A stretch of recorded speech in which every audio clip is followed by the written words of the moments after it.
So today we will be discussing from question number 31 because already we have covered till question number 30 and 25 question more are left as subject contains only question till 55. So let's see this question which is there. It is a very easy question and it's from environmental chemistry. And earlier also such kind of questions have been asked in NTA as well as other examinations, but it is like a simple question. So what it says that question number 31, a 200 ml sample of water has an initial pH of 9. In order to determine the alkalinity, the sample was titrated using 0.02 normal H2SO4 acid to an endpoint of 4.5. In the titration, 25 ml of 0.002 normal H2SO4 acid was required. What is the total alkalinity of the sample in milligram per liter as sodium bicarbonate? Right. तो question को आपको बहुत ध्यान से पढ़ना है guys, क्योंकि सारी जो क्वेश्चन में ही इंफॉर्मेशन छिपी हुई है आपकी, जितनी भी इंफॉर्मेशन है आपकी वो सारी की सारी क्वेश्चन में ही छिपी हुई है इस क्वेश्चन के अंदर. ठीक है.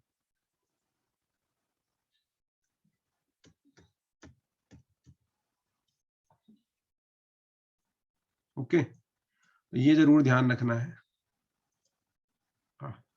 अब देखिए इसमें कुछ नहीं करना था आपको, ये ना मतलब जब आप टाइट्रेट करते हैं 0.02 नॉर्मल H2SO4 लेके कभी भी वाटर को और कैल्शियम कार्बोनेट इक्विवेलेंट निकालते हैं इन टर्म्स ऑफ अल्कलिनिटी, तो उसमें एक फिक्स रिलेशनशिप है आपकी कि जब भी आप, ये आपको श्रुति मैम ने कराया भी है क्लास में, 1 ml of 0.02 normal H2SO4 use करते हैं, वो 1 मिलीग्राम ऑफ कैल्शियम कार्बोनेट को यूटिलाइज करता है. लेकिन यहाँ पे अल्कलिनिटी कैल्शियम कार्बोनेट की टर्म्स में होती है, लेकिन क्वेश्चन में आपसे पूछ रहा है सोडियम बाइकार्बोनेट की टर्म्स में. यही बस इसके अंदर ट्रिक है क्वेश्चन में. तो जब भी आप यूज करेंगे, अगर मैं ये बोलूं कि आप भाई 1 ml यूज करते हो 0.02 नॉर्मल H2SO4 का, तो 1 milligram of calcium carbonate use होता है वेट वाइज. ठीक है, 1 milligram of calcium carbonate use होता है अगर 1 ml में 0.02 नॉर्मल H2SO4 यूज करता हूँ. ये फिक्स है, मतलब ये हमने और आपने नहीं की, ये n number of time titration करके ये आउटकम निकाला गया है कि ये फिक्स है. ठीक है, कि जब भी हम 1 ml of 0.02 normal H2SO4 use करेंगे तो 1 मिलीग्राम कैल्शियम कार्बोनेट को न्यूट्रलाइज करेगा एज एन अल्कलिनिटी. ठीक है, तो ये एक हमारे लिए सबसे बड़ा हिंट था इस क्वेश्चन के अंदर. उसके बाद तो क्वेश्चन बहुत सिंपल ही है. अब क्वेश्चन में देखो क्या दिया हुआ है आपको. क्वेश्चन में कहता है कि जी हमने जो यूज किया है 25 ml of H2 0.02 normal H2SO4 use हुआ है. ठीक है, अगर 25 ml हुआ है तो 25 मिलीग्राम ही कैल्शियम कार्बोनेट होंगे, क्योंकि जब 1 ml यूज होता था 0.02 नॉर्मल H2SO4 तो 1 मिलीग्राम ऑफ कैल्शियम कार्बोनेट हमारे कंज्यूम होते थे. अगर मैं 25 ml यूज करूंगा इसी का तो कितने होंगे, 25 mg of calcium carbonate as an alkalinity. तो कैल्शियम कार्बोनेट के टर्म्स में मेरे पास जो वेट आ रहा है वो 25 mg आ रहा है. ठीक है, यहां तक क्लियर है? पहले ये बताओ सबको, ये स्टोरी क्लियर है जो मैंने बताई अभी यहां तक कि 1 ml जो है 0.02 नॉर्मल का जो यूज करता है 1 mg एज कैल्शियम कार्बोनेट, तो 25 ml कितना यूज करेगा गाइस, 25 ml जी 25 mg यूज करेगा कैल्शियम कार्बोनेट के. ठीक है, ये बात सबको क्लियर है? I understand this. चलो, अब क्या है क्वेश्चन में, लेकिन आपसे ये पूछा है कि आप हमें बताएंगे इन टर्म्स ऑफ सोडियम बाइकार्बोनेट. तो मुझे इसको कन्वर्ट करना पड़ेगा ग्राम इक्विवेलेंट को. तो पहले मैं कर लेता हूं कि मेरा जो हम कह रहे हैं कि 200 ml ऑफ सैंपल है. ठीक है, 200 ml ऑफ सैंपल है.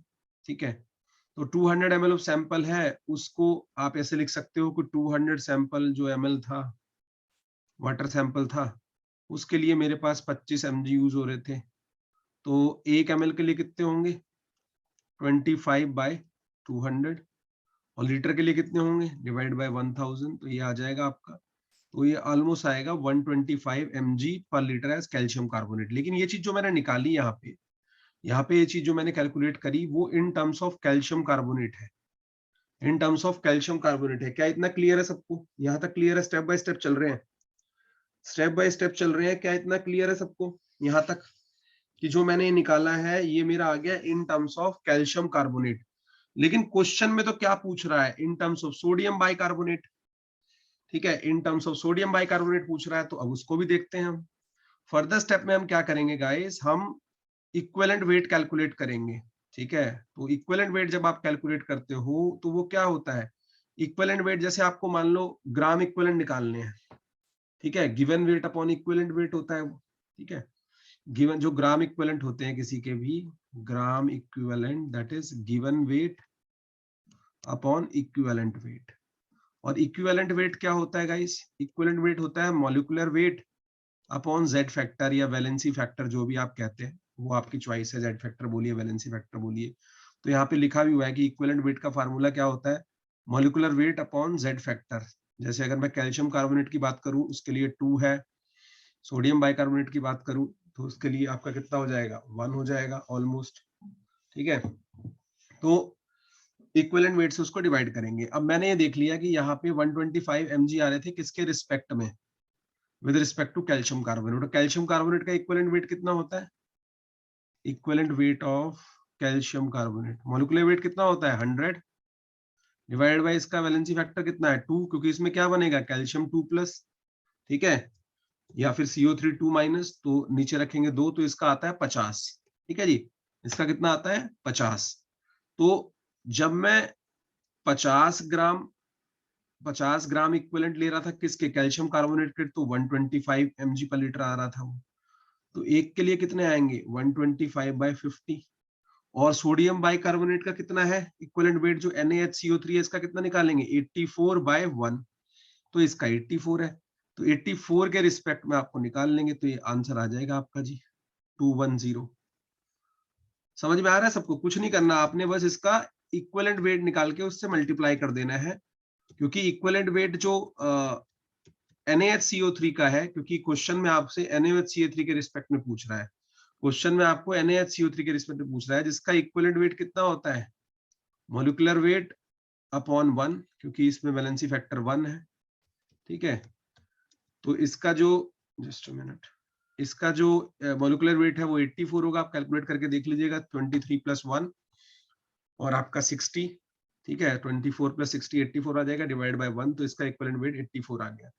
तो यहाँ से मैंने बस इतना ही किया सिर्फ कि जो इक्विवेलेंट वेट था कैल्शियम कार्बोनेट का 50 होता है, तो उससे पहले उसको डिवाइड कर लेंगे आप यहाँ पे कि 50 इक्विवेलेंट वेट था जब, तो कितने mg पर लीटर था कैल्शियम कार्बोनेट, ठीक है। और उसके बाद मिलीग्राम पर लीटर निकालने हैं किसके, सोडियम बाइकार्बोनेट के टर्म्स में, तो उसके इक्विवेलेंट वेट से उसको मल्टीप्लाई कर देंगे, ठीक है। और कुछ नहीं करना था, क्योंकि इसमें क्वेश्चन में हमसे पूछा है कि आप सोडियम बाइकार्बोनेट के रिस्पेक्ट में बताओ। क्लियर है, क्वेश्चन क्लियर है कि नहीं सबको, जल्दी बताओ भाई फटाफट से, किसी को कोई डाउट तो नहीं है इसमें, जल्दी बताइएगा। अगर कोई डाउट है तो मुझे बता दीजिए, आई विल रिपीट। बहुत सिंपल क्वेश्चन है, सिर्फ ये इक्विवेलेंट वेट वाला कंसेप्ट लगना था यहाँ पे कि जो कैल्शियम कार्बोनेट होता है उसका इक्विवेलेंट वेट 50 आता है, जो मैंने बताया आपको molecular weight upon Z factor. ये फार्मूला यहाँ पे काफी इंपॉर्टेंट है, इसको आप याद रखिएगा, ये दोबारा भी रिपीट हो सकता है कि equivalent weight is equal to molecular weight upon Z factor या वैलेंसी फैक्टर। तो फाइनल आंसर आपका आ गया यहाँ पे 210 मिलीग्राम पर लीटर, किसके, NaHCO3 के, विद रिस्पेक्ट टू NaHCO3, क्योंकि हमें क्वेश्चन में विद रिस्पेक्ट टू NaHCO3 पूछ रहा है, तो जो कैल्शियम कार्बोनेट के रिस्पेक्ट में आएगा उसको मुझे कन्वर्ट करना पड़ेगा। क्या इतना क्लियर है सबको, जल्दी बताओ, जल्दी बताओ गाइस, फिर मैं अगले क्वेश्चन पे मूव कर रहा हूँ।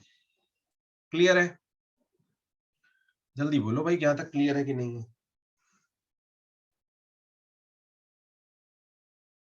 चलो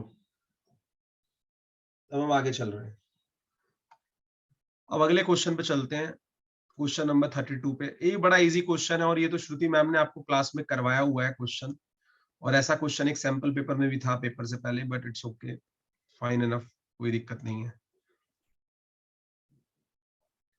और पीडीएफ भी आपको सर्कुलेट हो जाएगा, सारा पीडीएफ ऑलमोस्ट फाइनलाइज है, तो जो भी स्टूडेंट है सब पीडीएफ अपना ले लेंगे, या जो कोई और डाउट उठ रहा है वो आगे क्वेश्चन भी ऑल इज डन। क्वेश्चन को एक बार रीडिंग मान लेते हैं, क्या कहता है, a sewage treatment plant receive a sewage at a flow rate of 20,000 metre cube पर डे। ये इसका फ्लो रेट है भाई, क्यू है, या सीवेज का जो फ्लो रेट है वो 20,000 क्यूबिक मीटर पर डे।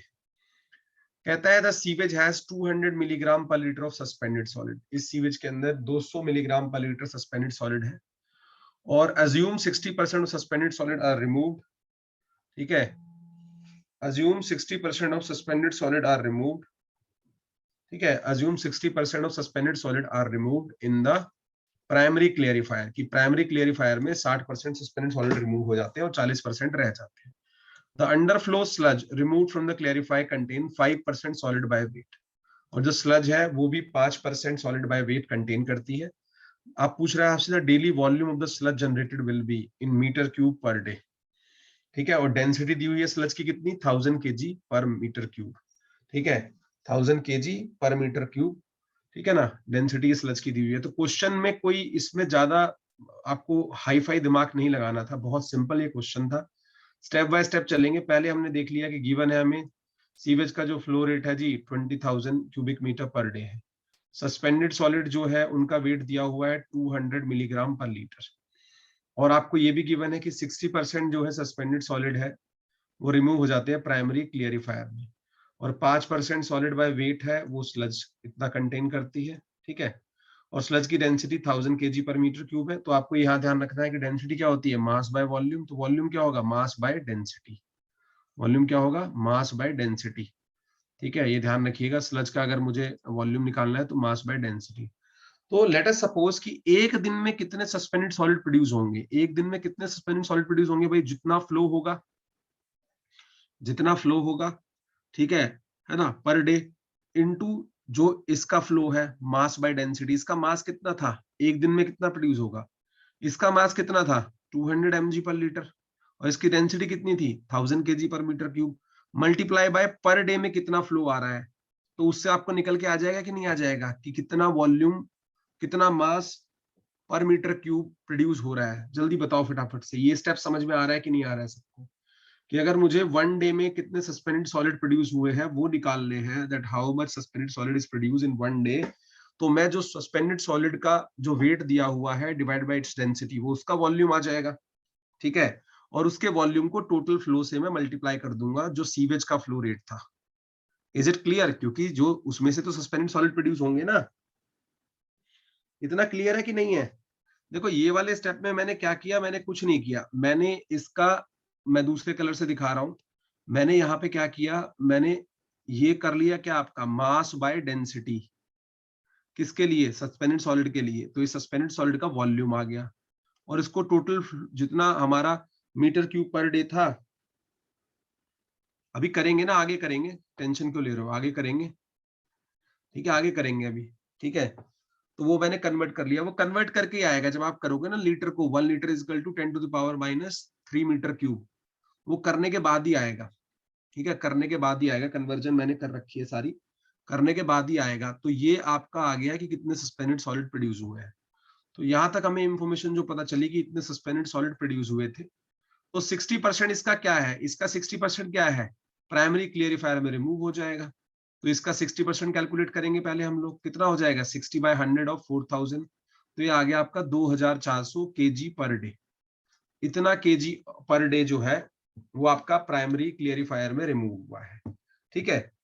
अब क्या है कि 5% जो डेली वॉल्यूम है उसकी स्लज जनरेट होती है, ठीक है, जो 5% आपका डेली वॉल्यूम है, ठीक है ना, 5% into daily volume of the sludge, तो डेली वॉल्यूम ऑफ स्लज कितना आ जाएगा, इसको मल्टीप्लाई कर देंगे आप, ठीक है, जो ये अमाउंट निकल के आया है डेली स्लज का इतना, ठीक है, जो अमाउंट निकल के आया है, ठीक है, तो 5% इस वॉल्यूम का क्या होती है, स्लज होती है, ठीक है, तो टोटल वॉल्यूम कितना होगा, इसको 5% से आप यहाँ पे मान लो 5% of this volume is sludge is equal to how much 2400, तो वॉल्यूम कितना आ जाएगा भाई 2400 डिवाइड बाय 5 × 100, ये करेंगे आप, कितना आ गया 48,000 ग्राम पर मीटर क्यूब।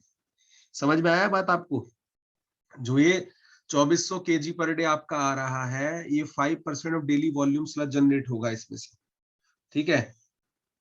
अरे भैया इसका इतना अमाउंट स्लज है ना, ठीक है, देखो थोड़ा सा इस पे ध्यान जमाओ, आप इस पे ध्यान नहीं जमा रहे, जो 2400 ये अमाउंट निकल के आया है, अभी इसमें क्या हो रहा है, ये 5% है ना डेली वॉल्यूम का, ऊपर मेंशन है ना क्वेश्चन में, यहाँ पे देखो क्या मेंशन है कि 5%, ये लिखा हुआ है ना कि क्लियरिफायर से करने के बाद it contain 5% of solid by wait, तो 5% है ना solid by wait, daily volume कितना होगा इस स्लज का, ठीक है।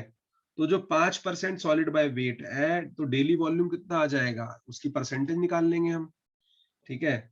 जो मेरा दिया हुआ है 5%, देखो ऐसे करेंगे 5%, ठीक है ना, इनटू, ठीक है, into daily volume, daily volume of sludge कितना है 2400 KG per day.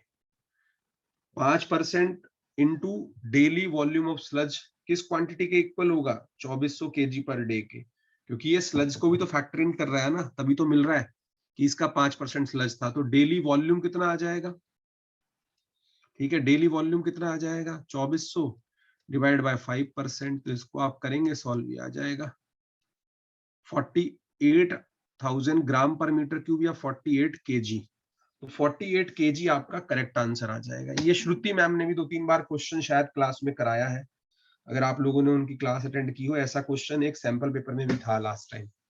Is it clear?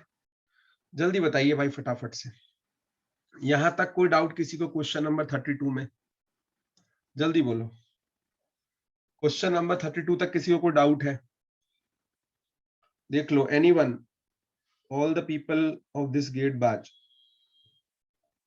चलो। और काफी अच्छे क्वेश्चन है ये, सबको आप कंसेप्ट वाइज करके जाएंगे, कॉन्सेप्ट रिपीट हो सकता है, चाहे डिजिट्स वो ना हो, न्यूमेरिकल वो ना हो, नंबर चेंज हो सकते हैं, पर कॉन्सेप्ट तो रिपीट होता ही है, तो आप अच्छे से करके जाएंगे। वैसे तो सारे जो फैकल्टी है उन्होंने बिल्कुल एकदम स्पेशलाइज वे में पढ़ाया है, तो अगर सिलेबस सारे पढ़ के जा रहे हैं तो आई डोंट थिंक कि 65 या 60 प्लस मुश्किल रहेंगे स्कोर, ठीक है, इजीली उतना प्रोड्यूस हो सकता है। आगे आ जाओ भाई, अगले क्वेश्चन पे आ जाओ, ठीक है, क्वेश्चन नंबर 33।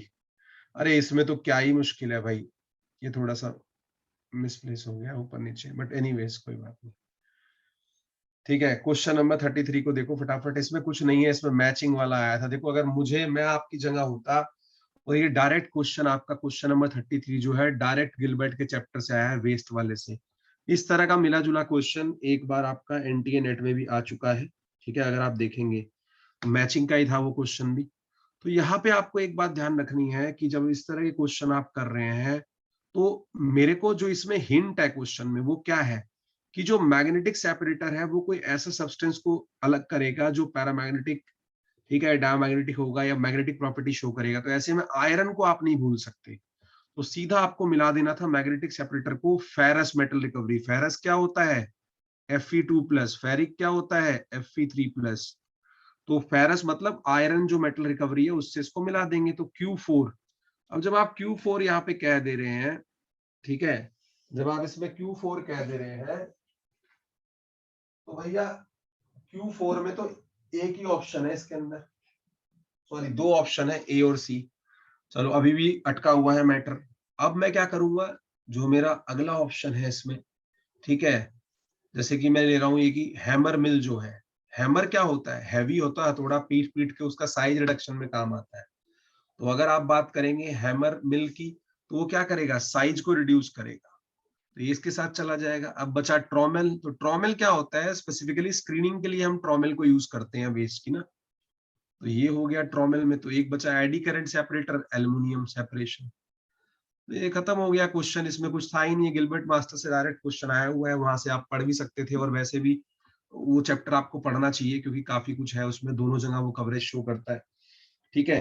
तो ये इजी क्वेश्चन में मैं इसको रखूंगा, ये टफ क्वेश्चन नहीं है। एडी करंट्स कहने का मतलब क्या होता है, देखो एडी करंट्स बेसिकली क्या है, जैसे जो एडी करंट्स आपने सुने होंगे ना इलेक्ट्रोमैग्नेटिक इंडक्शन में जो प्रोड्यूस होते थे, ठीक है, आप पढ़ते थे ना इलेक्ट्रोमैग्नेटिक इंडक्शन पढ़ते थे ना 12th क्लास में, ठीक है, तो इलेक्ट्रोमैग्नेटिक कंडक्शन है और वहां पे फिर एडी करंट्स जो आपके प्रोड्यूस होते हैं, तो एडी करंट्स को हम बेसिकली यूज करते हैं फॉर व्हाट पर्पस, हम उसको यूज करते हैं फॉर द एल्युमिनियम सेपरेशन,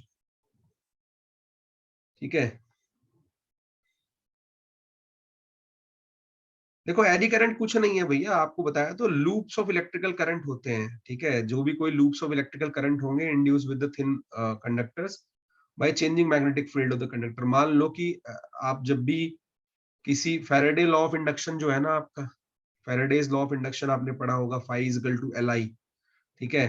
तो अगर किसी भी मेटल ब्लॉक में आप करंट पास कर रहे हैं तो वहां पे आपके एडी करंट्स डेवलप हो जाते हैं उसके अराउंड में, ठीक है। और एडी करंट जो है आपकी चेंजिंग मैग्नेटिक फील्ड की वजह से प्रोड्यूस होते हैं, ठीक है। जब भी आपको क्या करेंगे, कंडक्टर मूव करेगा किसी मैग्नेटिक फील्ड में तो आपके एडी करंट्स वहां पे प्रोड्यूस जाते हैं।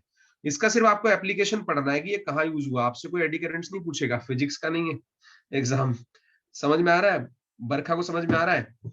whenever the conductor moves through the magnetic field तो एडी करंट्स आपके प्रोड्यूस होते हैं। लेकिन आपको याद रखना है कि ट्रॉमेल जो है वो आपका स्क्रीनिंग के काम आता है, ठीक है। यहाँ हमने मिलाया भी, और ट्रॉमेल जो है स्क्रीनिंग के काम आता है। Magnetic separator for ferrous metal recovery, iron वाले जो है।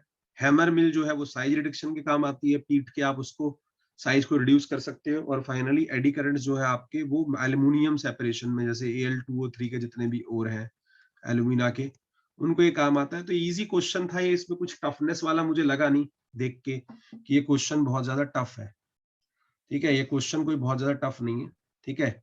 आगे आ जाइए नेक्स्ट क्वेश्चन पे। नेक्स्ट क्वेश्चन भी बड़ा इजी है, डायरेक्टली मटेरियल से आया है, कॉपी से आया है डायरेक्टली सॉइल वाले में, ठीक है। सॉइल में हम ये पढ़ाते हैं खूब दबा के, सोडियम एब्जॉर्प्शन रेशियो, ठीक है। डायग्राम भी बना हुआ है सॉइल वाले चैप्टर में, बुकलेट नंबर 2 के अंदर, ठीक है। तो सोडियम एब्जॉर्प्शन रेशियो जो होता है इसमें कैलकुलेट करना था, सिंपल क्वेश्चन था ये।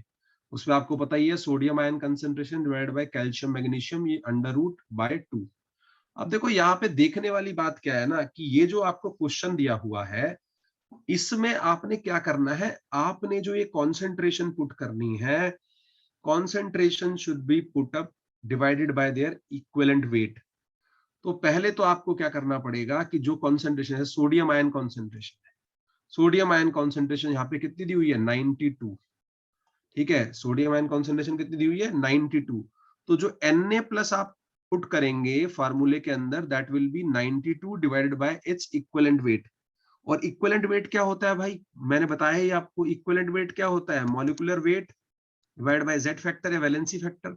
तो इसके लिए कितना आ जाएगा, सोडियम के लिए 23/1, क्योंकि Na प्लस है ना, तो यहाँ पे 23, ये वैल्यू उठा के आप यहाँ पुट करेंगे, ठीक है। ऐसे ही आप क्या करेंगे, फिर जब आप कैल्शियम का निकालेंगे तो कैल्शियम की कॉन्सेंट्रेशन कितनी दी हुई है भाई, कैल्शियम की कॉन्सेंट्रेशन कितनी है, कैल्शियम 2 प्लस की 40। लेकिन आप 40 नहीं पुट करेंगे, 40 divide by equivalent weight of calcium. Calcium का इक्विवेलेंट वेट कितना होगा, 40/2, molecular weight by Z factor, तो 20 आ जाएगा डिवाइड बाय 20। तो डायरेक्टली आप 2 पुट कर सकते हैं यहाँ पे कैल्शियम की जगह। ऐसे ही फिर आप मैग्नीशियम का निकालेंगे, मैग्नीशियम में भी आप क्या पुट करेंगे, मैग्नीशियम की कॉन्सेंट्रेशन कितनी है, 24। लेकिन इसको भी क्या पुट करेंगे, 24 divide by equivalent weight of magnesium 2 plus. अब equivalent weight of magnesium 2 plus क्या आएगा गाइस, 24/2, क्योंकि वैलेंसी 2 है और मॉलिक्यूलर वेट 12 है। तो यहाँ पे 12 पुट करेंगे, तो इसको भी 2 पुट कर सकते हैं। तो इस तरह से आपको इसको सॉल्व करना था। बस फार्मूले में कैसे आपको पुट करना है, क्योंकि ये जो कॉन्सेंट्रेशन दी हुई है मिलीग्राम पर लीटर में दी हुई है, ठीक है, मिलीग्राम पर लीटर में दी हुई है। लेकिन आपको तो नंबर ऑफ मोल्स पुट करने हैं ना, तो जो molecular weight by Z factor है, ठीक है, वो इक्विवेलेंट वेट है, तो नंबर ऑफ ग्राम इक्विवेलेंट आप पुट करेंगे उसमें, ठीक है। नंबर ऑफ ग्राम इक्विवेलेंट आप पुट करेंगे। तो यहाँ पे देखिए, यही मैंने इसको समझाया हुआ है पूरा एकदम अच्छे से। तो यहाँ पे आप देख सकते हैं, निकाल के भी दिखाया है मैंने, सोडियम का इक्विवेलेंट वेट 23/1, पोटेशियम का इतना, कैल्शियम का इतना, मैग्नीशियम का इतना, ठीक है। और ये आपको समझाया भी है यहाँ पे कि ग्राम इक्विवेलेंट क्या होता है, given weight upon equivalent weight, जो आप नॉर्मेलिटी में यूज करते थे ना, number of gram equivalent of solute divided by volume of solution in litre, तो वो given weight upon equivalent weight होता है। उसके बाद आप देखेंगे कि इक्विवेलेंट वेट क्या होता है भाई, molecular weight upon Z factor. ये जेड है, ये 2 मत समझिएगा, ये Z है, इसको 2 मत समझिएगा, Z फैक्टर या वैलेंसी फैक्टर। जैसे कि Z फैक्टर जो है, वैलेंसी फैक्टर सोडियम के केस में 1 हो गया, Na प्लस है, पोटेशियम में 1 हो गया, कैल्शियम में 2 हो गया, ठीक है। ये कैल्शियम 2 प्लस आएगा, मैग्नीशियम 2 प्लस आएगा, ठीक है। तो ये ध्यान रखिएगा, है ना। तो कैल्शियम 2 प्लस और मैग्नीशियम 2 प्लस आ जाएगा। जब इसकी वैल्यूज आप पुट करेंगे, देखो इसी तरह से इस फॉर्मेट में हमने वैल्यूज को पुट किया फार्मूले के अंदर, और फाइनली आपका आएगा 4/√2। √2 की वैल्यू क्या होती है, 1.414। फाइनली जब आप कैलकुलेट करेंगे आंसर आ जाएगा 2.83। तो इस क्वेश्चन का सोडियम एब्जॉर्प्शन रेशियो निकल के आया 2.83। Is this thing clear to everyone? किसी को कोई डाउट आ रहा हो तो बता देना भाई, किसी को अगर कोई डाउट आ रहा हो इसमें तो बता देना। अच्छा क्वेश्चन है, रिपीट हो सकता है दोबारा, ठीक है। आगे चलें, चलो क्वेश्चन नंबर 34 भी आपका हो गया। ठीक है, क्वेश्चन नंबर 34 भी अब हो गया। अब मैं क्वेश्चन नंबर 40 तक थोड़ा एक बार पेपर पे जाता हूं, पेपर से मैं आपको कराऊंगा क्योंकि उससे ज्यादा अच्छा आपको समझ में आएगा। Just give me a second.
Okay भाई, screen visible and I am audible to everyone, जल्दी बताइए।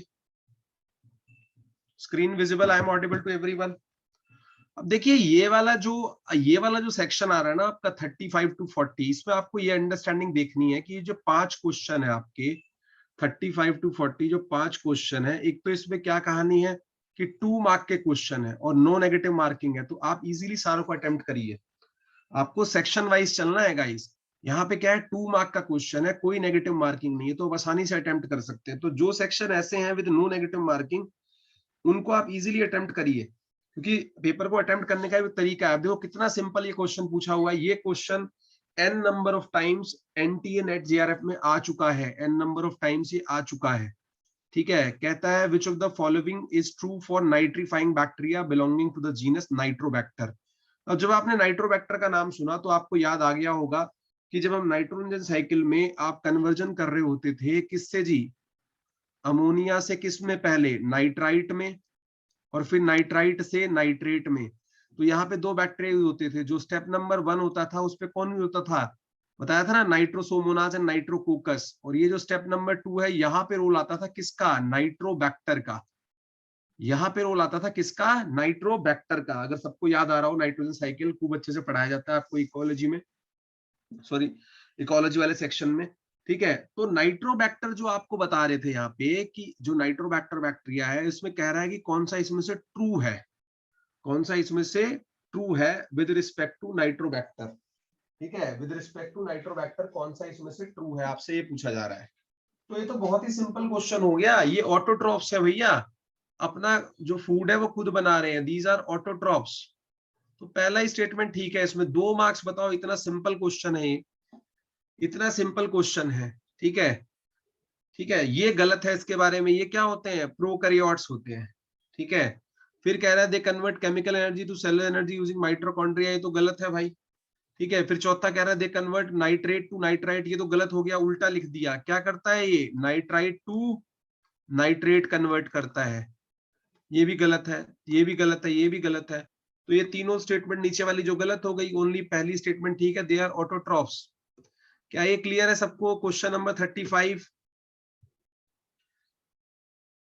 बहुत इजी है। एग्जाम का जो इतना कोई मतलब लंबा चौड़ा मुझे लगा नहीं, मतलब बहुत हेक्टिक एग्जाम नहीं है। बट आपको सेक्शन देखना है कौन से 2 मार्क्स के हैं, कहाँ नेगेटिव नहीं है। जहां नेगेटिव मार्किंग है वहां पे कॉन्शियस रहना आपको, जहां नेगेटिव मार्किंग है वहां पे कॉन्शियस रहना है। जो न्यूमेरिकल टाइप क्वेश्चन है उसको अटेम्प्ट देना ही है कॉन्सेप्ट के साथ। ठीक है, अब देखिए इसमें जो नाइट्रोबैक्टर होते हैं आपके, वो जो जीनस है, इसमें क्या रॉड शेप के ग्राम नेगेटिव बैक्टीरिया होते हैं। और ये क्या है, ये आपके कीमो ऑटोट्रॉफिक बैक्टीरिया है। तो इसमें ये भी लिख लीजिएगा इसके बारे में, एक तो ये ग्राम नेगेटिव होते हैं। ठीक है, ये क्वेश्चन आ सकता है आपको। और ये क्या है, ये कीमो ऑटोट्रॉफ्स हैं। ये प्रोबेबल क्वेश्चन है जो आपसे पूछ सकता है फ्यूचर में भी। कीमो ऑटोट्रॉफ्स है। और क्या है, ये प्रोकैरियोट्स हैं। ठीक है, जो आपका न्यूक्लियस है वो बाउंड नहीं है मेम्ब्रेन से, प्रोकैरियोट्स है। और क्या है, ये नाइट्राइट को नाइट्रेट में कन्वर्ट करते हैं भाई। जो लास्ट स्टेप उल्टा लिख दिया इसने। ये 4 पॉइंट और याद रखिएगा कि ग्राम नेगेटिव है, कीमो ऑटोट्रॉप्स है, प्रोकैरियोटिक है, नाइट्रेट को नाइट्रेट में कन्वर्ट करते हैं, उल्टा लिखा हुआ है यहाँ पे। तो इतना बस आप याद रखिएगा तो मोर देन सफिशिएंट है इस तरह के क्वेश्चन में। यहाँ पे ऑटोट्रॉफ्स है, और कैसे ऑटोट्रॉफ्स है, कीमो ऑटोट्रॉफ्स, कीमो ऑटोट्रॉफ्स। ठीक है, क्लियर है, जल्दी बताओ फटाफट। चलो अब मैं आगे चल रहा हूँ क्वेश्चन नंबर 36 पे। ठीक है, क्वेश्चन नंबर 36 पे जा रहा हूं मैं। ये क्वेश्चन भी मल्टीपल टाइम्स एनटीए नेट में रिपीट हो चुका है अगर मैं गलत नहीं हूं तो।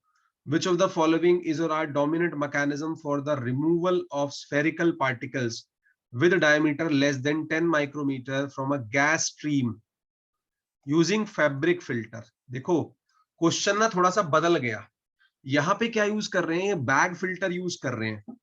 ठीक है, और कह रहा है कि जो स्फेरिकल पार्टिकल हैं वो लेस देन 10 माइक्रोमीटर के हैं। अब मैंने कल ही पढ़ा है ये आपका बैग फिल्टर या बैग हाउसेस, तो लेस देन 10 माइक्रोमीटर है उसका डायमीटर एरोडायनामिक। अब लेस देन 10 माइक्रोमीटर है तो भाई, और इसके अंदर सारे छोटे पार्टिकल भी आएंगे, मतलब इसमें क्या आ गया, PM10 भी आ गया, PM2.5 भी आ गया, और सर PM1 भी आ गया। सारे के सारे पार्टिकल इसमें काउंट होंगे, किसी को भी आप छोड़ नहीं सकते क्योंकि इसने बोला लेस देन 1। ठीक है, लेस लेस देन 1। तो आपको हमने ये बताया था कि जो छोटे पार्टिकल होते हैं उसमें जो है आपका मैकेनिज्म रहता है। ठीक है, उसमें आपका, और ये गिलबर्ट में एयर के चैप्टर में मेंशन भी है। ठीक है, उसमें मैकेनिज्म रहता है आपका डिफ्यूजन, जो छोटे वाले होते हैं। तो यहाँ पे जो आपकी, और बड़े वालों के लिए मैंने कल ही बताया था, जो हॉरिजॉन्टल टाइप ऑफ सेटलर है, सेटलिंग चैम्बर, उसमें फोर्स ऑफ ग्रेविटी यूज होती है। जो कोर्स डस्ट होती है 40 से 50 माइक्रोमीटर, तो ग्रेविटेशन वाला तो कट गया, ये तो ऑप्शन से बाहर है। अब इसमें बाकी के जो ऑप्शन है, डिफ्यूजन से भी हो सकता है, इंटरसेप्शन से भी हो सकता है, इंपेक्शन से भी हो सकता है। ये सारे प्रोसेस आपको पता है। इंपेक्शन क्या है, when a particle strike the surface and stick there. ठीक है, वहीं चिपक गया। फिर इंटरसेप्शन, उसमें बीच में ब्लॉक। और डिफ्यूजन तो आपको पता ही है, from high concentration to low concentration through a semi permeable membrane. तो ये तीन प्रोसेस यूज होंगे इसमें, इंपेक्शन भी यूज होगा, इंटरसेप्शन भी यूज होगा, और डिफ्यूजन भी यूज होगा। लेकिन क्वेश्चन को समझना बहुत जरूरी है यहाँ पे, क्योंकि लेस देन 10 में आपके सारे काउंट होंगे, PM1 भी, 2.5 भी, 10 भी। इज इट क्लियर, जल्दी बताइए, जल्दी बताइए भाई, क्लियर है सबको। यही अगर कह देता कि बड़े पार्टिकल हैं 10 से ऊपर वाले हैं, तो ग्रेविटेशन वाले को प्रेफरेंस ज्यादा मिलती है उसमें, ग्रेविटेशन वाले।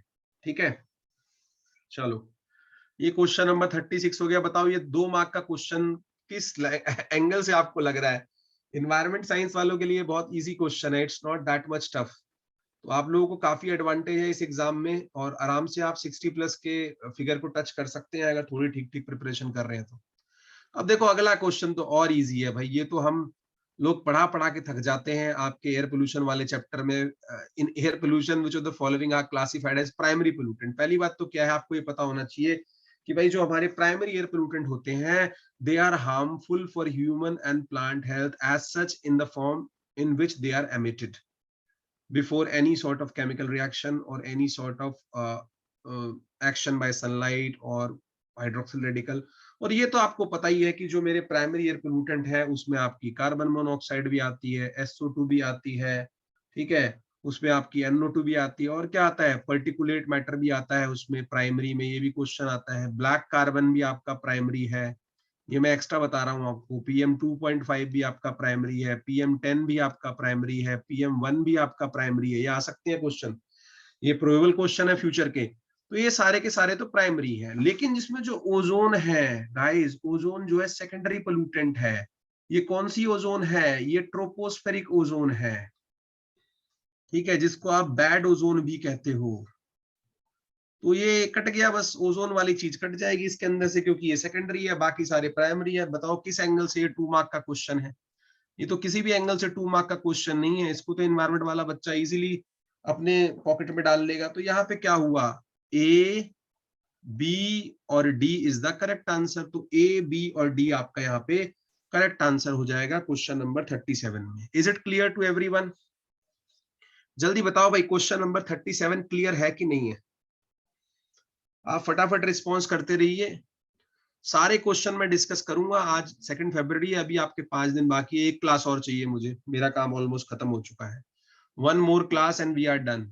ठीक है, 55 ही है क्वेश्चन, ज्यादा नहीं है। ठीक है, चलो आगे आ जाओ, क्वेश्चन नंबर 38 पे आ जाओ भाई। ये तो और इजी क्वेश्चन है, ये तो 12th क्लास का क्वेश्चन है। Which of the following is correct for process of glycolysis? Guys glycolysis क्या होता है? ग्लाइकोलाइसिस होता है ब्रेक डाउन ऑफ शुगर, ठीक है, या ब्रेक डाउन ऑफ ग्लूकोज, ठीक है। और ग्लाइकोजिनोलाइसिस क्या होता है? फॉर्मेशन ऑफ ग्लाइकोजन, ग्लाइकोजन का जो फॉर्मेशन होता है वो कंस्ट्रक्टिव प्रोसेस है, और ये ब्रेक डाउन वाला प्रोसेस है, ठीक है।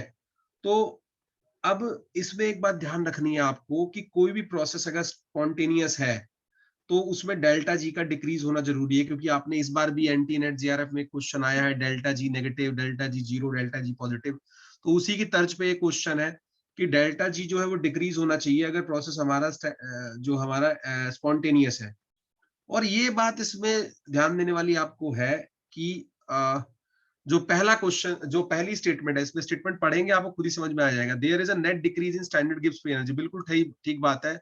जो डेल्टा जी नॉट है आपका वो माइनस में जाना चाहिए या डिक्रीज होना चाहिए, क्योंकि देखो ये आपको बात पता है कि कोई भी प्रोसेस अगर आपकी डेल्टा जी उसकी जीरो है तो वो कहाँ रहेगा? इक्विलिब्रियम पे। जो क्वेश्चन इस बार आपका नेट जीआरएफ में आया है एनटीए में नवंबर 2021 के पेपर में, ठीक है, ये क्वेश्चन वहां पे आया था। और अगर डेल्टा जी मेरा पॉजिटिव है तो नॉन स्पॉन्टेनियस होती है रिएक्शन आपकी, डेल्टा जी नेगेटिव है तो स्पॉन्टेनियस, क्योंकि ग्लाइकोलिसिस एक स्पॉन्टेनियस प्रोसेस है तो ये माइनस में जाएगी। तो पहली स्टेटमेंट तो इस लिहाज से ठीक हो गई जी, first statement is true from that perspective. तो फर्स्ट स्टेटमेंट मेरी ट्रू हो गई। अब बात करते हैं सेकंड स्टेटमेंट की। तो अगर आपने ग्लाइकोलिसिस पढ़ी हो और आपने तान्या मैडम का इन्वायरमेंटल माइक्रोबायोलॉजी का और अनीश सर का अटेंड किया हो क्लास, तान्या मैडम ने पढ़ाया हुआ है ग्लाइकोलिसिस, तो इसमें जब आप बात करते हैं तो एंड प्रोडक्ट इसमें पाइरुवेट होता है गाइस, ग्लिसरॉल्डिहाइड 3 फॉस्फेट नहीं होता। ये बात कर रहा है 3 पीजीए की, 3 फॉस्फोग्लिसरॉल्डिहाइड नहीं, ये इसमें नहीं होता एंड प्रोडक्ट। एंड प्रोडक्ट इसमें क्या होता है? पाइरुवेट या पाइरुविक एसिड। एंड प्रोडक्ट जो है इसमें पाइरुवेट या पाइरुविक एसिड होता है गाइस। तो ये स्टेटमेंट यहाँ पे गलत हो गई है, इसमें पाइरुवेट या पाइरुविक एसिड होना चाहिए था, स्टेटमेंट इसमें गलत हो गई है, ठीक है। फिर आगे आपसे पूछता है कि the first phase include the phosphorylation, बिल्कुल सही बात है।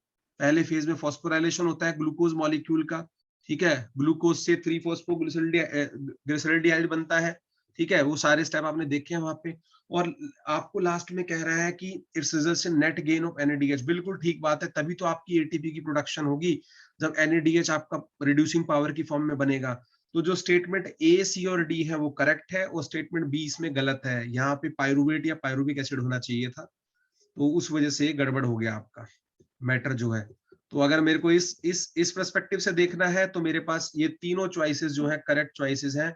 इसमें आपका अगर मैं लेना चाहूंगा तो मेरे ऑप्शन नंबर आ जाएंगे जी आपका, first is correct right, C is correct right, and D is correct, ठीक है। इसके बारे में अगर थोड़ा सा आप ये देखना चाहें कि भाई क्या प्रोसेस हो रही होती है जब हम बात करते हैं ऐसे, तो there is a net decrease of delta G, delta G कम होगा, स्पॉन्टेनियस प्रोसेस है। एंड प्रोडक्ट पाइरुवेट होगा, फर्स्ट फेज में फॉस्फोराइलेशन होता है ग्लूकोज मॉलिक्यूल का, and it results in the net gain of NADH and ATP. यहाँ पे और भी लिख लीजिएगा, net gain of NADH and साथ में just net gain of NADH और साथ में लिख लीजिएगा एंड एटीपी, ये भी आपको आ सकता है कभी। तो ये बड़ा इजी सा क्वेश्चन था, आपकी तीनों चॉइसेस में ए, सी और डी करेक्ट ऑप्शन में आ जाएगी, क्योंकि मोर देन वन वाले हैं ये। Is it clear to everyone? किसी को कोई डाउट है यहाँ तक 38 में? जल्दी बोलो फटाफट, जल्दी से बोले भाई, जल्दी से फटाफट गाइस, फटाफट बोलिए फटाफट, ठीक है। चलो अब हम आगे चल रहे हैं, ज्यादा नहीं बचा है, बस एक क्लास का काम और बचा है अपने पास, ठीक है, हार्डली। आगे आ जाइए, अब क्वेश्चन नंबर 39 को देख लेते हैं भैया। ये भी क्वेश्चन कोई इतना मुश्किल क्वेश्चन नहीं है, और ये बिल्कुल डायरेक्टली एकदम वाटर वाले चैप्टर से आया हुआ है। मल्टीपल टाइम से जो एमपीएन का कॉन्सेप्ट है ये नेट जेआरएफ में पूछा जा चुका है, और गेट में भी दोबारा से आ गया। तो यहाँ पे देखिए कुछ है ही नहीं इसके अंदर। In the context of water quality which of the following is correct or the most probable number MPN of water sample. तो ये आपको पता ही है कि जो मोस्ट प्रोबेबल नंबर हम डिटरमाइन करते हैं कोलीफॉर्म बैक्टीरिया के रिस्पेक्ट में ड्राइव करते हैं, ठीक है। तो यहाँ पे देखते हैं हम क्या क्या चीजें दी हुई है। तो ये बेसिकली क्या है, जो एस्टिमेटेड ऑर्गेनिज्म हम करते हैं वो ग्राम नेगेटिव होते हैं, क्योंकि कोलीफॉर्म बैक्टीरिया होते हैं, ठीक है। और ये किस पे बेस्ड होता है? अजम्पशन पे कि पॉइजन डिस्ट्रीब्यूशन है जो हम सैंपल पिक कर रहे हैं। और ये most probable number of organisms को प्रेजेंट करता है। और quantification of non pathogenic microbe है इसके अंदर, क्योंकि कोलीफॉर्म तो भाई पैथोजेनिक नहीं है ना, वो तो बीमारी नहीं कॉज करता है, पैथोजेनिक नहीं है। We use coliform group which are non pathogenic. तो यहाँ पे अब इसको पढ़ना स्टार्ट करते हैं कि क्या क्या सही है। ठीक है, कह रहा है करेक्ट कौन से हैं। तो पहले स्टेटमेंट में कहता है it estimate the organism are gram negative, बिल्कुल ठीक बात है, ग्राम नेगेटिव बैक्टीरिया होते हैं, वो नॉन पैथोजेनिक होते हैं। फिर कह रहा है it is based on assumption of Poisson distribution, ये भी ठीक बात है कि हम उसको पॉइजन डिस्ट्रीब्यूशन अज्यूम करके चलते हैं जो नंबर ऑफ पॉपुलेशन काउंट होती है उसके अंदर। तीसरा कह रहा है it measures the exact number of micro organism. अरे यार ये तो बिल्कुल ही गलत हो गया, एग्जैक्ट तो है ही नहीं, क्योंकि लाइन में क्या लिखा हुआ है, मोस्ट प्रोबेबल नंबर। तो प्रोबेबिलिटी आइडिया है, एग्जैक्ट नहीं है, एग्जैक्ट नहीं डिटरमाइन करते आप क्या डिटरमाइन करते हो, मोस्ट प्रोबेबल। मोस्ट प्रोबेबल आप डिटरमाइन करते हो, आप एग्जैक्ट डिटरमाइन नहीं करते गाइस, ठीक है। उसके बाद number 4 statement include the quantification of pathogenic virus. अरे वायरस तो है ही नहीं, ठीक है, कोलीफॉर्म बैक्टीरिया है आपके, वायरस तो है ही नहीं, तो वायरस तो कैसे गलत हो जाएगा, और पैथोजेनिक भी नहीं है। अगर यहाँ पैथोजेनिक बैक्टीरिया भी लिखता तो भी गलत होता, पैथोजेनिक बैक्टीरिया भी गलत हो जाता। ये कैसे है, नॉन पैथोजेनिक गाइस, कैसे है, नॉन पैथोजेनिक। क्या ये बात समझ में आई सबको? तो दो ही स्टेटमेंट यहां से ट्रू निकली मेरी, ए और बी। ए और बी जो स्टेटमेंट है वही ट्रू निकली। ये सारे क्वेश्चन तो आपको पॉकेट में रखने हैं, 10 मार्क्स तो फ्री के हैं। तो यहाँ पे आपका एक तो ए हो गया, एक बी हो गया, बोथ आर करेक्ट। तो आंसर 39 का हो गया ए एंड बी। क्लियर है कि नहीं, जल्दी बताओ फटाफट, क्लियर है कि नहीं, जल्दी बताओ फटाफट। चलो आगे आ जाओ।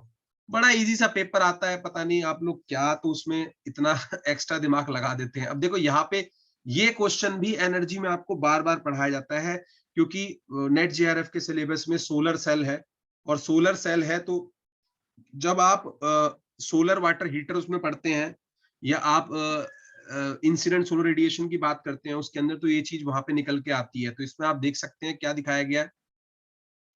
इसमें क्वेश्चन को पढ़ो, देखो पहले आराम से। क्वेश्चन पढ़ना भी एक अपने आप में आर्ट है। अगर आप क्वेश्चन को इजीली पढ़ते हो तो भी आप क्वेश्चन काफी चांसेस है कि ठीक कर लोगे।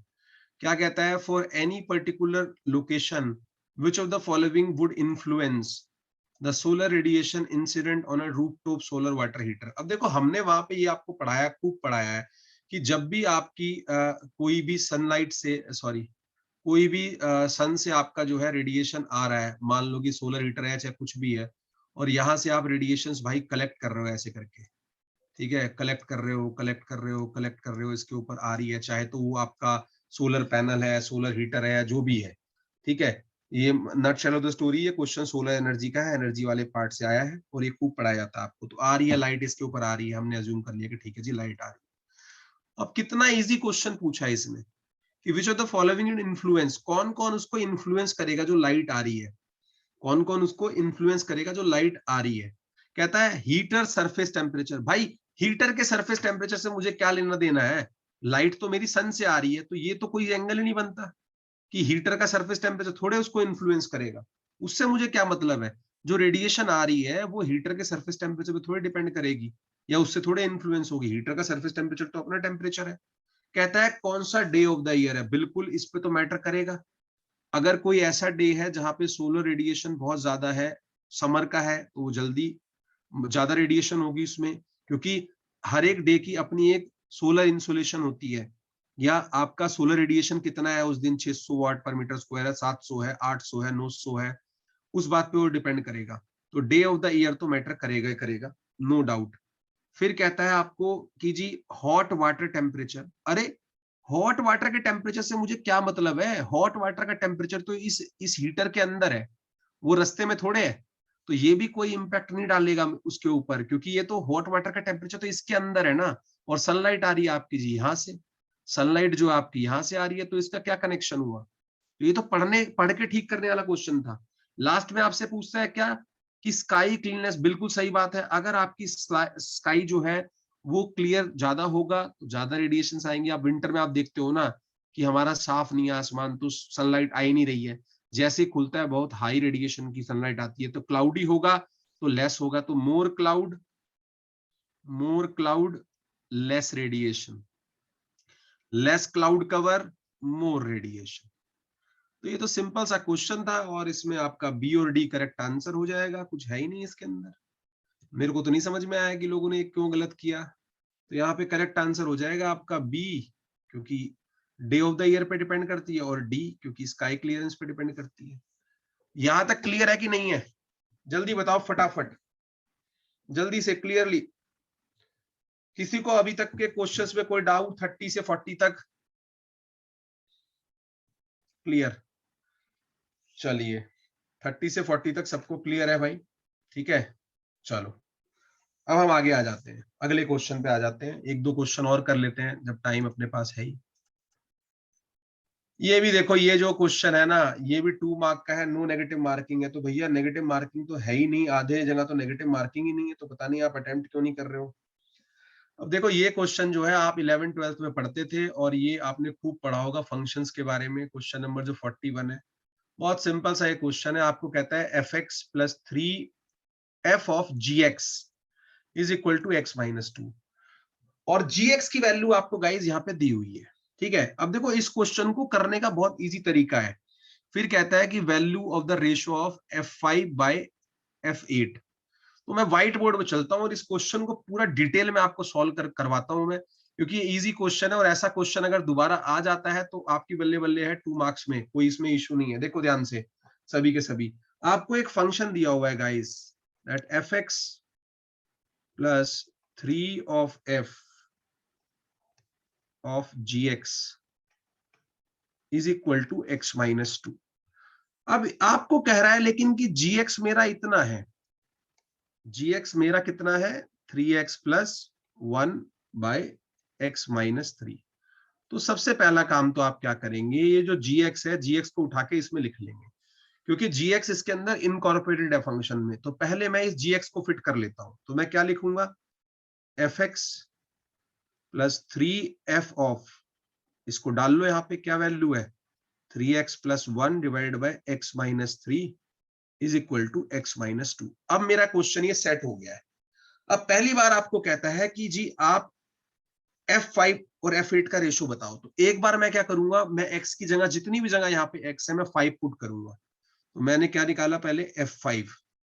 F5 जब इसमें आप वैल्यू डालेंगे तो क्या आ जाएगा जी, f of 5 plus of 3 f of 3 into 5 plus 1 divide by 5 minus 3 is equal to 5 minus 2। इसको जब आप सॉल्व करेंगे तो ये क्या आएगा, F5 प्लस 3 ऑफ, इसको जब आप सॉल्व करेंगे कर लीजिएगा, ये आपका 8 आएगा, ये आपका 8 आएगा गाइस, 3f ऑफ 8 करके देख लीजिएगा इज इक्वल टू 3। ये मेरी आ गई पहली इक्वेशन। यहां तक क्लियर है कि नहीं सबको? जल्दी बताओ, पहले जल्दी बोलो भाई, फटाफट क्विकली बोलोगे तो मैं जल्दी कराऊंगा स्मूथली काम, ठीक है। क्वेश्चन नंबर 41 है आपका ये, क्लियर है यहां तक? किसी को कोई डाउट तो नहीं आ रहा? ठीक है। अब मैं ऊपर का पार्ट जो है वो थोड़ा सा इरेज कर रहा हूँ, सो दैट हम इसी पेज पे रहें, या इतना मैं इरेज कर रहा हूँ। एक इक्वेशन मेरे पास आ गई, यहां तक सबको क्लियर है, तो मैं लिमिटेड पोर्शन इसका इरेज कर रहा हूँ, ठीक है। लिमिटेड पोर्शन, या मैं अगले अगले शीट पे कर लेता हूँ, ठीक है। वैसे करना तो हमें यही चाहिए, मैं यही करता हूँ। वेट, थोड़ा सा लिमिटेड पोर्शन में इसको इरेज कर लेता हूँ, सो दैट हमें स्पेस मिल जाएगी। इतना तो सबको समझ में आ ही गया है, नोट करते रहना, वैसे भी आपको ये मिल जाएगा, हम दे देंगे। अब देखो क्या करेंगे दूसरे केस में, केस नंबर 2 में गाइस हम क्या करेंगे, कुछ नहीं करेंगे। इस बार हम F8 निकालेंगे, इस बार हम F8 निकालेंगे, और इक्वेशन में x की जगह 8 डालेंगे। तो ये क्या आ जाएगा, F8 जब निकालेंगे तो क्या आ जाएगा, जब F8 पुट करेंगे उसमें भी कोई दिक्कत नहीं है। f of 8 plus 3 times f of, ठीक है, 3 into 8 plus 1 divided by 8 minus 3 is equal to 8 minus 2। तो इसको जब आप सॉल्व करेंगे गाइस, ये आ जाएगा F8 प्लस 3 ऑफ F, अंदर आप सॉल्व करेंगे तो आपका आ जाएगा 5 करके देख लीजिएगा, और यहाँ कितना आ गया 6। ये इक्वेशन नंबर 2 हो गई। क्या इतना क्लियर है सबको? जल्दी बताओ फटाफट, इतना स्टेप तक क्लियर है कि नहीं है? अरे जल्दी बताओ भैया, जल्दी जल्दी बताओ, किसी को कोई डाउट इसमें? चलो अब देखो क्या करेंगे, इसको हम अब 2 इक्वेशन बस रखेंगे खाली जो हमारे पास थी, बाकी सबको उड़ा देंगे जो फाइनल इक्वेशन आई थी ना, क्योंकि मैं एक ही पेज पे आपको समझाना चाह रहा हूं करके। ठीक है, इन दोनों इक्वेशन को रख लो और आप फर्स्ट को सेकंड से या सेकंड को फर्स्ट से किसी को भी डिवाइड कर सकते हो। लेट मैं ये कर रहा हूं कि फर्स्ट डिवाइड बाय सेकंड, ठीक है, या मैं ये करता हूँ सेकंड डिवाइडेड बाय फर्स्ट, तो आसान रहेगा ना, ऊपर लिखी हुई है फर्स्ट तो इन दोनों को आप डिवाइड करोगे। ठीक है, जब इन दोनों को आप डिवाइड करोगे गाइस तो आपके पास देखो क्या आएगा, सेकंड डिवाइड बाय फर्स्ट या फर्स्ट डिवाइड बाय सेकंड, कोई भी कर सकते हो आप, आपकी मर्जी है। हमने फर्स्ट डिवाइड बाय सेकंड करा हुआ है। इन दोनों का जब आप डिवाइड करोगे तो आपको इसको नीचे लिख लेना है बस खाली, पिंक वाले को। क्या आ जाएगा ये, लेफ्ट को लेफ्ट पे और राइट को राइट पे, तो ये आपको क्या निकल के आएगा, f ऑफ 5 प्लस 3f(8) और यहाँ पे डिवाइड बाय 2, तो ये आ जाएगा 2 3 जा 6, और इसको क्रॉस मल्टीप्लाई कर देंगे आप। ठीक है, इसको आप क्रॉस मल्टीप्लाई कर देंगे, तो क्रॉस मल्टीप्लाई करेंगे तो ये तो एज सच रहेगा, और इसको 3 से मल्टीप्लाई कर दूंगा तो क्या आएगा देखो निकल के। इजी क्वेश्चन है ये, 2 मार्क्स का क्वेश्चन था नहीं, ये पता नहीं क्यों दे दिया टीचर ने, बट एनीवेज अगर दिया है तो आपको अच्छे से आना चाहिए। अब ये क्या आ जाएगा finally, f(8) plus 3f(5) right is equal to 3f(5) plus, just a minute, एक मिनट, एक मिनट। जब आप इन दोनों को डिवाइड करेंगे देखिए फिर आपके पास क्या आएगा, मैं बता रहा हूं आपको निकल के, तो आएगा आपका f(5) प्लस 1/2 आएगा, 3 2 जा 6 होता है ना, मैंने 3 लिख दिया था ऊपर, plus 3f(8) is equal to, हाँ हाँ 1/3 होगा, 1/2, 3 2 जा 6 होता है ना भाई, है ना, divided by f(8) plus 3f(5), बस इसको मल्टीप्लाई कर दीजिए तो यहाँ पे क्या बच जाएगा, ये 2f(5) plus 6f(8) 6f(8) is equal to f(8) plus 3f(5), बस सॉल्व करिए तो ये क्या आ जाएगा, f(8) को लेफ्ट पे ले जाइए और f(5) को राइट पे ले जाइए, तो क्या आ जाएगा 5f(8), जस्ट अ मिनट, तो क्या आ जाएगा 5f(8) is equal to f(5), और आपको रेशो किसका पूछ रहा था, f(5) टू f(8) का, तो f(5) डिवाइडेड बाय f(8) कितना आ जाएगा 5। खत्म हो गया क्वेश्चन। क्लियर है कि नहीं है सबको, क्लियर है कि नहीं है भाई, जल्दी बताओ। रेशो आ गई 5, क्वेश्चन में यही पूछा था कि f(5), अभी दिखाता हूं मैं आपको, बाय f(8) का रेशो कितना है 5। ये सब 11th 12th का मैथमेटिक्स है, इसमें कौन सी इंजीनियरिंग मैथमेटिक्स है भाई, कुछ भी नहीं है इसमें इंजीनियरिंग मैथमेटिक्स जैसा, तो मुझे तो लगा नहीं देख के भाई। ठीक है, मुझे तो देख के लगा नहीं। क्लियर है यहाँ तक, किसी को कोई डाउट तो नहीं है यहाँ तक, जल्दी बताओ फटाफट। मैं फिर से वापस जा रहा हूँ पेपर पे अपने, ये देखो यहाँ पे आ जाएगा 5 आपका करेक्ट आंसर, ये पूछा था ना रेशियो इसका। दोनों को डिवाइड करना है बस गुंजन, मैं दूंगा पीडीएफ आपको, दोनों को ना डिवाइड करना है और सबट्रैक्ट करना है। ठीक है, दोनों को डिवाइड करना है और सबट्रैक्ट करना है। ठीक है, और कुछ नहीं करना, दोनों को डिवाइड करना है और सबट्रैक्ट करना है। देखो मैं दिखा देता हूँ आपको, कह रहा हूँ ना, ये दिख गया गुंजन को, दिख रहा है, गुंजन को दिख रहा है, मैंने कुछ नहीं किया। देखो मैंने इसको क्रॉस मल्टीप्लाई किया, सिर्फ इसको यहाँ मल्टीप्लाई किया, इसको यहाँ किया, और राइट और लेफ्ट को सेटल किया।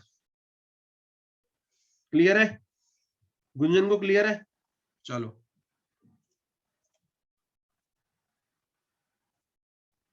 अब देखो अगला क्वेश्चन तो और इजी है, अगला क्वेश्चन जो है गाइस 42 और इजी है, और इजी है तो इसमें क्या है, देखो क्या पूछता है, consider a function y is equal to fx which satisfy the following equation, d2y by dx2 second derivative minus dy by dx is equal to 0 as x tends to minus infinity y is equal to 1, कि जब हम x minus infinity हो जाता है तो y 1 हो जाता है, और जब x 0 पे जाता है तो y 2 हो जाता है।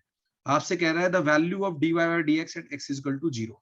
ठीक है, हमारे को क्वेश्चन ये कहता है, क्वेश्चन समझ में आ रहा है सभी लोग को, कि consider a function y is equal to fx which satisfy the following equation d2y by dx2 minus dy by dx is equal to 0 when x tends to minus infinity y tends to 1 when x is equal to 0 y is equal to 2 find the value of dy by dx at x is equal to 0। ठीक है, सबको ये I hope question ये समझ में आ गया होगा। अब मैं जा रहा हूँ व्हाइट बोर्ड पे गाइस, इस क्वेश्चन को बनाएंगे हम लोग व्हाइट बोर्ड पे। देखो, इस क्वेश्चन में कुछ नहीं है, ये बिल्कुल आपका इजी क्वेश्चन है, और ये डिफरेंशियल इक्वेशन आपने खूब पढ़ी हुई है, और प्रतीक सर ने भी पढ़ाई है, और सुधांशु सर ने भी काफी इसमें डेप्थ में पढ़ाया था, अगर उनका कोर्स आपने देखा हो। पर थोड़ा सा हेजिडेंट रहते हैं लोग मैथमेटिक्स के टूवर्ड्स, वो गलत चीज है। तो यहाँ पे मेरे को शुरू में गाइस एक फंक्शन दिया हुआ है that y is equal to fx। ठीक है जी, अच्छी बात है, एक फंक्शन दे दिया आपने, और साथ में ये दिया हुआ है कि भाई d2y by dx2 minus of dy by dx is equal to 0। ठीक है ना, और आपको कह रहा है कि dy बाय dx निकालो at x is equal to 0। अब मैं क्या करूंगा, मैं इसको पकड़ लूंगा और मैं सेटिंग करनी स्टार्ट करूंगा इसकी। ये क्या हो जाएगा, d2y by dx2 is equal to dy by dx। नहीं होगा गाइस, बताओ जल्दी फटाफट, जल्दी बोलो, ये होगा कि नहीं होगा? अरे जल्दी बताओ, बाकी लोग क्यों नहीं रिस्पॉन्ड कर रहे? एक लोग को थोड़े एग्जाम देना है, सभी को देना है, तो रिस्पॉन्ड करिए। चलो, तो d2y by dx2 is equal to dy by dx। तो ये जो d2y बाय dx2 होता है बेसिकली गाइस, इसको क्या हम ये नहीं लिख सकते that d by dx of किसका, dy बाय dx का। इसी का तो डेरिवेटिव होता है, सेकंड ऑर्डर डेरिवेटिव तो होता है ये। इतना क्लियर है? जल्दी बताओ फटाफट, जल्दी से जल्दी से जल्दी से। ठीक है, अच्छा, क्लियर है। अब मैं राइट हैंड साइड पे जा रहा हूँ, थोड़ी सी जगह बना रहा हूँ यहाँ पे, छोटा छोटा लिखूंगा सो दैट आपको समझ में आए। अब एज्यूम कर लो कि मेरा जो dy बाय dx है उसको मैंने एक फंक्शन एज्यूम कर लिया कि dy by dx is equal to gx। मैंने यहाँ पे मान लिया लेट dy बाय dx, ये जो था मेरा, उसको मैंने एक फंक्शन मान लिया कि कोई फंक्शन है वो gx। ठीक है, इसको पुट कर दो आप इस इक्वेशन में।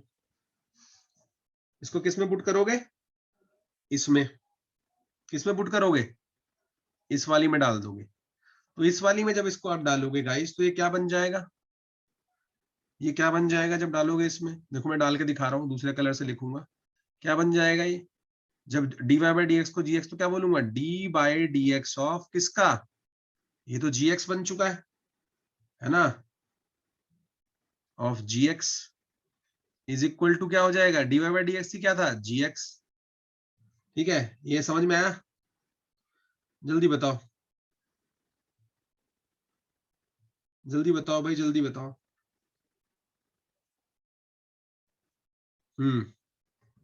ठीक है, अच्छा, है ना, ये हो गया। अब क्या करेंगे, इस dx को उधर ले जाओ, इस dx को राइट पे ले जाओ, तो ये क्या हो जाएगा इसको, और ये क्या हो जाएगा, d of gx by gx is equal to dx, और दोनों को गाइस इंटीग्रेट कर दो, दोनों को इंटीग्रेट कर रहे हैं। तो आपने पढ़ा होगा, जो अगर आप ऐसे लिखते हैं कि 1 बाय y है तो उसका इंटीग्रेशन क्या होता है। ठीक है, 1 बाय y का इंटीग्रेशन क्या होता है, ठीक है, 1 बाय x का इंटीग्रेशन क्या होता है, log x होता है ना। 1 बाय x का इंटीग्रेशन क्या होता है, log x होता है, और dx का इंटीग्रेशन क्या होता है, x होता है गाइस। ठीक है, अब इसको उधर ले जा रहा हूँ, इस लेफ्ट पे ले जा रहा हूँ मैं लिखने के लिए।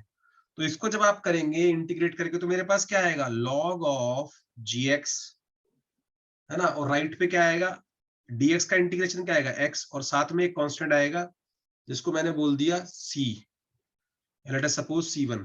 समझ में आ रही है बात, नहीं आ रही? जल्दी बताओ फटाफट, जल्दी बताइए, जल्दी जल्दी जल्दी जल्दी बताओ। चलो, अब क्या करेंगे, अब इसको e की फॉर्म में कन्वर्ट कर लेंगे, तो ये gx, ये log को अगर मैं उधर ले जाऊंगा तो e बन जाएगा ना गाइस।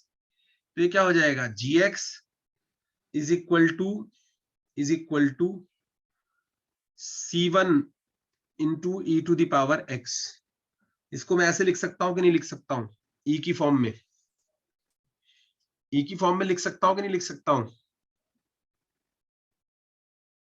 जल्दी बताओ। हाँ, तो ये मेरी इक्वेशन नंबर हो गई जी 1। और ये gx क्या होता था? dy by d x. gx क्या होता था? gx तो आपने शुरू में देखो याद दिया था ना, gx को क्या माना था? gx को क्या माना था? ये माना था dy बाई डी एक्स। तो gx को अब दोबारा लिख लो dy बाई डी एक्स। अब वो टाइम आ गया है कि इसको अपनी पुरानी फॉर्म में डाल लो। तो dy बाई डी एक्स क्या आ गया guys? C1 e to the power x। यहां तक क्लियर है कि नहीं? जल्दी बताओ फटाफट। C1 e to the power x, यहां तक क्लियर है कि नहीं है? जल्दी बताओ। चलो, अब मैं बीच वाला जो है रब करूंगा और इसको यूज करूंगा लेफ्ट वाले को, क्योंकि आप कंटिन्यूएशन में कर रहे हैं तो आपको समझ में आएगा आराम से। कोई इसमें बड़ी बात नहीं है और ये सिंपल सा क्वेश्चन है, इसमें कुछ नहीं है। ये तो सिर्फ आपको टेस्ट करने के लिए दिया गया है। देखो, इसमें मैंने कुछ नहीं किया, मैंने इसको इंटीग्रेट किया। तो इंटीग्रेट जब आप करेंगे 1/x का log x होता है, ऐसे 1/gx का x होगा, और dx का x होता है तो x हो गया, और एक कांस्टेंट आ जाएगा c यहाँ पे जो हमने लगा दिया। फिर इसको ln को आप कन्वर्ट करोगे नॉर्मल एक्सपोनेंशियल की फॉर्म में तो आ जाएगा C1 into e to the power x। Dimple को क्लियर है? अब ये जो स्टेप आ गया यहाँ पे, इतना जो स्टेप आया है dy by d x is equal to C1 e to the power x। अब इसको आप क्या करें? अलग अलग कर लें। अलग अलग कहने का मतलब क्या है? एक तरफ dy रख लें, एक तरफ dy रख लें, और एक तरफ क्या रख लें? C1 e to the power x dx। ठीक है, ये रख लिया। अच्छा जी, हमने ये रख लिया। अब इसको फिर से इंटीग्रेट करें दोबारा। फिर से इंटीग्रेट कर रहे हैं। दोबारा इंटीग्रेट करेंगे तो गाइस क्या आएगा? y आ जाएगा dy का इंटीग्रेशन। ठीक है, और यहाँ पे क्या आ जाएगा? C1 तो कांस्टेंट है, e to the power x का इंटीग्रेशन क्या होता है? e to the power x plus एक कांस्टेंट C2। क्लियर है कि नहीं है? जल्दी बताओ फटाफट, जल्दी बताओ, क्लियर है कि नहीं है? क्लियर है एकदम? C2 आ गया एक कांस्टेंट यहाँ पे। ठीक है, अब मुझे बस कुछ नहीं करना है गाइस, मुझे अब वैल्यूज पुट करनी है। अब उन कंडीशंस को याद करो। शुरू में आपको क्या कहता था कि जब x क्या है, जब x क्या है माइनस इंफिनिटी, तो y कितना था? 1। डालो इसके अंदर, dx इंटीग्रेट हो गया ना, dx का इंटीग्रेशन x हो गया, कांस्टेंट एक c आ गया।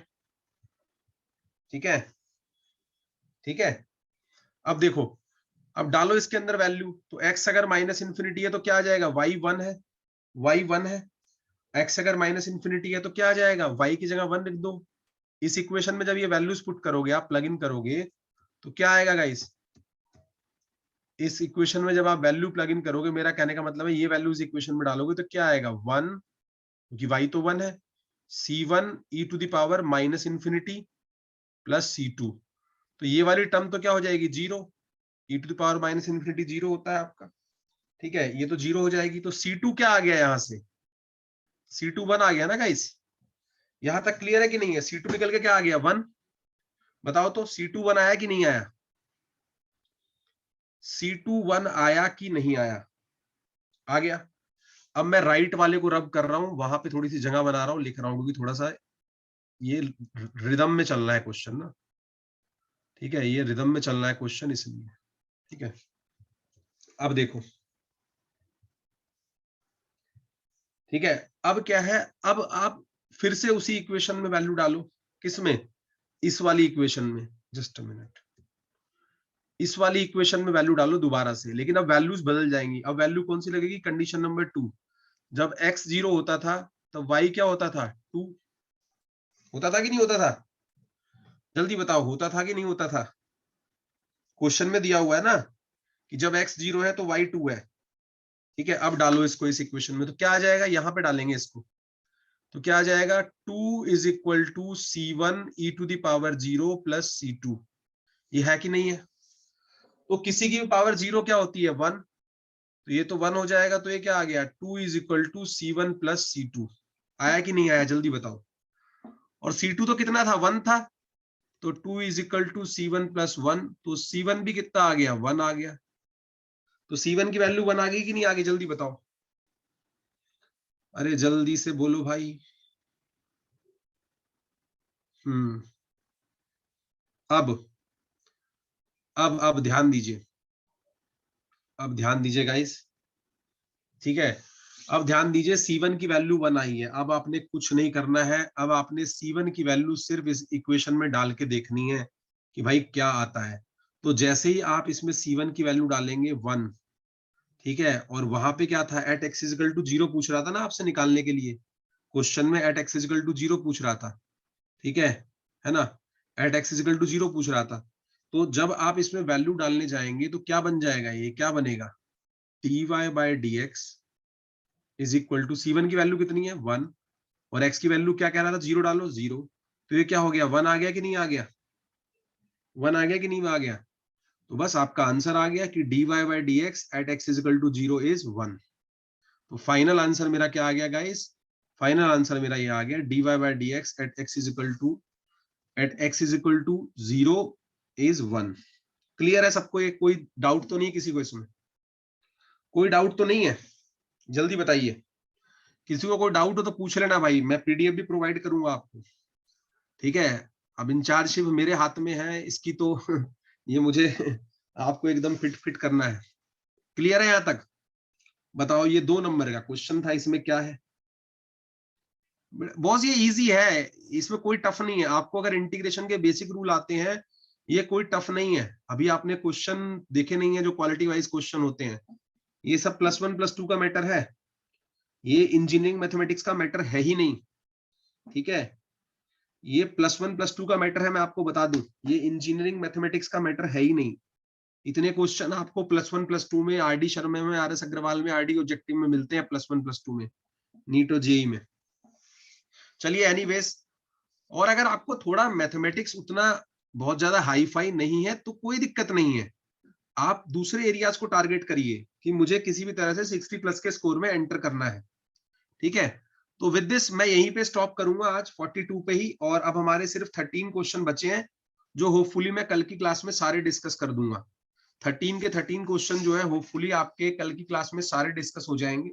और इन बिटवीन अगर कोई कर रहा है बैठ के और कुछ इशू आता है तो मेरे से वो सोल्यूशन ले सकता है पहले, कोई दिक्कत वाली बात नहीं है, वो अवेलेबल आपको रहेगा और क्लासरूम में भी आपके अपलोड होगा। बट करना ज्यादा बेटर है कि आपको सारे क्वेश्चन अच्छे से आते हो, सो दैट आपको कॉन्सेप्ट पता हो। और कॉन्सेप्ट में रिपीटिशन पॉसिबल है, कॉन्सेप्ट में रिपीटिशन पॉसिबल है गाइस। ठीक है, कॉन्सेप्ट में रिपीटिशन पॉसिबल है, नंबर्स चेंज हो सकते हैं पर कॉन्सेप्ट में रिपीटिशन बहुत ही पॉसिबल है। ठीक है, so with this I will take your permission. ठीक है, आप लोगों से मिलेंगे 7 बजे अपनी नेट जेआरएफ की क्लास में। ठीक है, 7 बजे आपसे मिलेंगे, आज इकोलॉजी स्टार्ट होना है उसमें। ठीक है, तो with this I will end up this session, tomorrow we will meet at the same time, और कल ये खत्म हो जाएगा, कल इसका आखिरी सेशन होगा, कल इसका आखिरी सेशन होगा। ठीक है, हाँ आज सारी वीडियो अपलोड हो जाएगी, आज कर दूंगा सारी, आज सारे क्वेश्चन आ जाएंगे 42 तक के, आज गुंजन 42 तक के सारे क्वेश्चन आ जाएंगे। उसके बाद जो नेक्स्ट 13 क्वेश्चन बचे हैं वो कल डिस्कस हो जाएंगे हमारे। ठीक है, चलिए जी, thank you very much, thanks for your time, thanks for being here. और आप इजीली इसमें 60+ मेकअप कर लेंगे, थोड़ा सा एक्टिव रह के बस पढ़ाई की हो तो। सारे टीचर्स ने अपना रोल बखूबी प्ले किया है, तो कोई मैं मानता नहीं हूं उसको कि कोई वहां पे इशू है। ठीक है, चलिए, थैंक यू।